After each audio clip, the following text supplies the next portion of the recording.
বরগুনার আমতলীতে পৌরসভার ৬ নং ওয়ার্ডে মাধব দুর্গা মন্দিরে কঠোর নিরাপত্তার মধ্য দিয়ে পালিত হচ্ছে শারদীয় দুর্গাপূজা। শরতের হিমেল হাওয়ায় ঢাকের তালে তালে হিন্দু ধর্মাবলম্বীদের সবচেয়ে বড় উৎসব শারদীয় দুর্গাপূজা। পূজা উদযাপনকালে পরিদর্শন করেন আমতলী থানার ভারপ্রাপ্ত কর্মকর্তা দেওয়ান মোহাম্মদ জগলুল হাসান। পরিদর্শনকালে তিনি বলেন, আমতলীতে হিন্দু ধর্মাবলম্বীর সবচেয়ে বড় উৎসব শারদীয় দুর্গাপূজা শান্তিপূর্ণভাবে পালিত হচ্ছে। আমতলী উপজেলার প্রতিটি পূজা মন্দিরে পুলিশের পাশাপাশি আনসার বাহিনী মোতায়েন করা হয়েছে। সনাতন ধর্মাবলম্বীদের শারদীয় শুভেচ্ছা।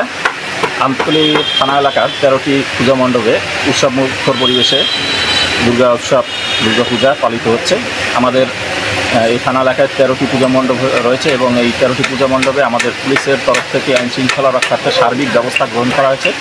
পুলিশের পাশাপাশি আপনার এখানে আনসার সদস্য এবং স্বেচ্ছাসেবকরা সার্বক্ষণিক কাজ করে যাচ্ছে এবং আপনারা জানেন যে এখন পর্যন্ত খুব শান্তিপূর্ণ পরিবেশে এখানে পুজো উৎসব পালন হয়ে আসছে। আমরা আশা করছি এখানে এইভাবেই শান্তিপূর্ণভাবে অনুষ্ঠানটা শেষ। পূজা মন্দিরের সভাপতি, সাধারণ সম্পাদক ও পুরোহিত বলেন, আমরা আমতলীতে অত্যন্ত শান্তিপূর্ণ পরিবেশে পূজা উদযাপন করে যাচ্ছি। আইন শৃঙ্খলা বাহিনী ও স্বেচ্ছাসেবক ভাইয়েরা যথেষ্ট পরিমাণ সহযোগিতা করে যাচ্ছে। আগামী দিনেও আমরা আমতলীতে এভাবে শান্তিপূর্ণ পরিবেশে পূজা উদযাপন করব।